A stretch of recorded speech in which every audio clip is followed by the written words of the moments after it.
Halo para pendengar, dimanapun kalian berada. Balik lagi channel Greg Christopher. Oke, dalam video kali ini kita akan kembali membahas tentang Yusha Shokan ni Maki Komareta Gedo Isekai wa Heiwa Deshita. Dalam part sebelumnya, kita sudah mengetahui kalau Kaito hampir aja mati karena diserang sama beruang hitam. Untung saja, Zeke dan Lilia berhasil datang tepat waktu dan menyelamatkan Kaito. Begitu juga dengan Isis yang berhasil melenyapkan semua beruang hitam yang ada di Rekforsia, teman-teman. Lalu kita juga diperlihatkan tentang Zeke yang berkata nih, kalau dia tidak membenci Lilia sama sekali. Luka yang merenggut suaranya itu adalah sebuah kebanggaan bagi dirinya. Dalam part kali ini, panel cerita pun berpindah kepada Kaito. Setelah meninggalkan Zeke dan Lilia berdua untuk menikmati waktu bersama, Kaito pun mendapatkan sebuah telepati dari Shiro. Dia bertanya, apakah Kaito suka hewan peliharaan? Tentu, Kaito pun cukup bingung dengan pertanyaan itu. Tapi Kaito pun menjawab kalau dia cukup suka dengan hewan peliharaan. Tepat setelah Kaito mengatakan hal itu, Shiro pun berkata lagi kalau dia telah mengirimkan satu hewan peliharaan untuk Kaito. Dan hewan itu tepat berada di depan penginapannya. Benar saja teman-teman, saat Kaito membuka pintu penginapannya, dia melihat sosok demi-human yang ternyata adalah beruang hitam yang hampir merebut nyawa dari Kaito. Nampaknya jiwa dari beruang hitam itu telah dibangkitkan kembali oleh Shiro untuk menjadi pelayan bagi Kaito nih. Dan dia menyebut dirinya sekarang sebagai Anima, pelayan setia dari Kaito yang diberi anugerah oleh Shell Lovernal. Tentu, Kaito pun cukup terkejut dengan hal itu. Dia juga tanya kenapa Anima itu mau melayaninya, padahal dia lebih lemah daripada Anima sendiri. Mendengarkan hal itu, Anima pun berkata kalau dia kagum sama Kaito. Walaupun Kaito tidak memiliki kekuatan yang besar, tapi Kaito berani melawan Anima saat masih berwujud beruang hitam. Dan saat itu juga Anima sedang dalam kendali pemimpinnya, maka dari itu dia tidak bisa berhenti menyerang Kaito. Kalau saja dia tidak dalam kendali dari pemimpinnya, maka dia akan berhenti menyerang Kaito dan menjadi hewan peliharaannya dalam bentuk beruang hitam. Panel cerita pun berpindah ke kencan antara Kaito dan Zeke nih. Nampaknya Reinhardt itu udah bilang kepada Kaito nih kalau Zeke ingin berterima kasih kepada Kaito karena telah membantunya dan Lilia untuk berbicara jujur satu sama lain. Dengan begitu Lilia juga nggak perlu merasa bersalah lagi karena luka yang dialami oleh Zeke. Dengan tulus Zeke juga berterima kasih kepada Kaito nih. Namun sayangnya ketika Zeke itu terus menggunakan gelang pengungkap suara hati milik Kaito, gelang itu tiba-tiba aja rusak. Tentu, Zeke pun meminta maaf nih kepada Kaito karena sudah merusak gelangnya. Tapi Kaito pun berkata kalau hal ini bukanlah masalah. Toh gelang itu juga dia dapatkan saat masih menjadi prototipe milik Alice. Kencan itu pun dianugerahi banyak momen-momen gula antara Kaito dan Zeke. Panel cerita pun berpindah ke karakter Lilywood dan satu pelayannya. Saat itu, salah satu pelayan dari Lilywood pun sedang memberikan pesan kepadanya nih, bahwa memang semua beruang hitam yang ada di Rekforsia sudah punah. Tentu, Lilywood pun kaget dengan hal itu.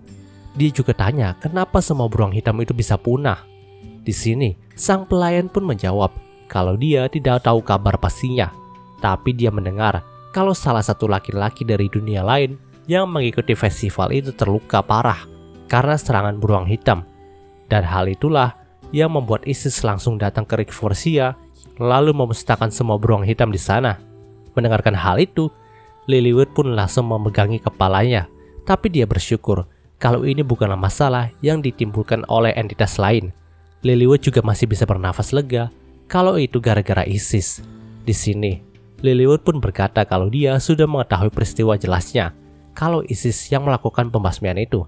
Tapi di sini, Lilywood akan tetap ke Rekforsia karena memang kalau Isis sampai mengeluarkan sihir kematian yang menyebabkan beruang hitam sampai punah, maka pastinya para penduduk Rekforsia dan tanaman di sana juga terpengaruh nih. Panel cerita pun berpindah keesokan harinya. Saat bangun dari tidurnya, Kaito pun langsung dihampiri sama Anima yang udah berjaga di depan kamarnya nih. Mereka juga berjalan bersama untuk menuju tempat festival lagi. Terlepas dari kejadian yang kemarin, nampaknya festival ini akan tetap berlanjut ke lomba berikutnya. Nah, selama mereka berjalan, Anima juga sempat menyinggung soal Lilia. Dia menganggap kalau Lilia adalah manusia spesial dan memiliki kekuatan yang sangat kuat. bahkan mungkin setara dengan kekuatan dari iblis tingkat bangsawan. Itulah betapa mengerikannya Lilia. Jadi pantas saja saat masih berwujud beruang hitam, Anima kalah telak pas lawan Lilia. Nah, tepat setelah Anima mengatakan hal itu, ada seorang gadis tadi kenal menabrak Kaito tanpa sengaja nih. Tentu, Anima pun marah dengan perlakuan gadis tadi kepada tuannya. Tapi di sini Kaito pun memberitahu Anima untuk tidak marah-marah seperti itu, karena gadis ini juga tidak sengaja menabraknya. Namun sebenarnya, yang dipermasalahkan oleh Anima itu bukanlah karena tidak sengaja ataupun sengaja. Anima itu mencium bau aneh dari tubuh gadis tadi. Maka, dia khawatir kalau Kaito itu akan diracuni atau ditusuk sama gadis tadi. Tapi di sini, Kaito tetap tidak terlalu mempermasalahkan hal tadi. Karena toh sekarang dia juga nggak apa-apa. Namun nampaknya firasat buruk dari Anima itu benar. Setelah Kaito dan Anima pergi dari sana, tepat di belakang sang gadis, muncul sosok pengintai yang dalam part kemarin dihentikan sama Ozma. Panel cerita pun berpindah ke pusat festival lagi nih. Saat itu, Kaito langsung dihampiri oleh Hina dan Aoi yang nampak khawatir sama Kaito. Karena memang kemarin mereka berdua juga udah pingsan karena sihir kematian dari Isis. Untungnya hari ini mereka itu bisa bangkit lagi nih. Setelah beberapa perbincangan, Reinhardt dan Via pun menjelaskan tentang lomba yang diadakan hari kedua ini. Ya, lomba hari kedua dalam festival pohon suci ini adalah memetik buah dari roh. Pada intinya, ini adalah lomba yang ditentukan dari seberapa banyak kamu mendapatkan buah yang akan diberikan oleh roh. Ya, dalam hutan Rick Forcia banyak sekali roh yang berdiam di dalamnya. Dan cara untuk mendapatkan buah dari roh itu, kamu hanya tinggal berteman saja dan membuat roh itu nyaman kepada kamu. Jika roh itu udah pada merasa nyaman, maka mereka sendirilah yang akan memberikan buahnya kepada kita. Mendengarkan penjelasan itu, Hina pun berkata, kalau bukankah hal seperti ini akan sangat mudah dilakukan sama Kaito. Dan benar saja, tebakan dari Hina itu benar. Saat Via mencoba mensummon sebuah roh di hadapan mereka semua, entah kenapa, roh yang datang itu langsung dekat sama Kaito. Bahkan dia juga langsung memberikan buahnya kepada Kaito nih. Tentu, semua yang ada di sana pun langsung kaget dan kena mental. Terutama Via yang harus belajar selama 20 tahun terlebih dahulu sebelum dia itu bisa sedekat itu dengan roh yang disummonnya. Apalagi roh itu memberikan buah kepada Kaito gitu. Tapi di sini Kaito itu malah bisa melakukannya pada pertemuan mereka yang pertama. Panel cerita pun berpindah keesokan harinya. Tepat saat itu, lomba festival memanen buah roh pun dimulai. Saat itu, Via meminta Kaito, Aoi, dan Hina untuk berpartisipasi dalam lombanya. Karena ini akan menjadi pengalaman yang unik bagi mereka yang berasal dari dunia lain. Nah, entah kenapa, saat itu Luna Maria pun langsung membeli sebuah tiket lotre atas nama Kaito nih. Dia berkata, kalau dia sudah menyerahkan sebagian uangnya untuk kemenangan dari Kaito. Dalam lomba seperti ini, sudah pasti Kaito akan jadi juaranya. Nah, nggak disangka baik Aoi, Hina, Zeke, dan Lilia pun malah ikut masang kayak Luna Maria nih. Ya, mereka itu udah yakin banget kalau Kaito bakalan menang. Namun justru hal ini malah membuat Kaito agak tertekan nih. Pasalnya, dompet semua orang itu bergantung sama kemenangan dari Kaito. Jadi mau nggak mau, Kaito juga harus berusaha dan benar-benar menang. Setelah itu, perlombaan memanen buah roh pun dimulai nih. Saat itu nggak disangka Aoi dan Hina juga cukup mahir dalam berteman dengan para roh. Mereka juga cukup banyak mendapatkan buah dari para roh yang ada di sana. Nah, si Via juga sempat didatangin sama teman lamanya yang bernama Regina. Regina berkata kalau dia sangat menyayangkan jika Via tidak ikut dalam lomba tahun ini. Karena kalau nggak ada Via, maka saingan Regina dalam lomba memanen buah roh ini jadi nggak ada lagi. Ya memang kedua elf kita ini sudah lama saling bersaing satu sama lain dalam lomba memanen buah roh. Mendengarkan hal itu, Via pun berkata kalau Regina tidak seharusnya santai dulu. Karena tahun ini ada seorang monster yang mungkin bisa mengalahkan Regina. Ya, monster yang dimaksud sama Via adalah Kaito. Di sini Kaito memang sudah mendapatkan banyak buah roh. Bahkan Kaito juga sempat mengajak para roh tadi untuk makan siang bareng loh. Supaya para roh juga makin dekat sama dirinya. Namun di tengah itu, para roh pun nampak ingin membawa Kaito ke sebuah tempat yang jauh nih. Tempat yang berada di pedalaman hutan Rick Forcia. Karena nggak ada hawa yang mencurigakan, akhirnya Kaito pun mengikuti mereka. Dan kalian tahu, yang ditemui Kaito saat berada di pedalaman hutan Rick Forcia itu adalah Lilywood, sang World King. Melihat kalau ada Kaito di hadapannya, Lilywood pun menyambutnya dengan baik. Dia juga bahkan berterima kasih secara pribadi kepada Kaito untuk Isis nih. Diketahui, Lilywood adalah sahabat terdekat dari Isis. Namun sayangnya, dia tidak bisa memahami isi hati dari Isis yang ingin berteman bersama dengan manusia.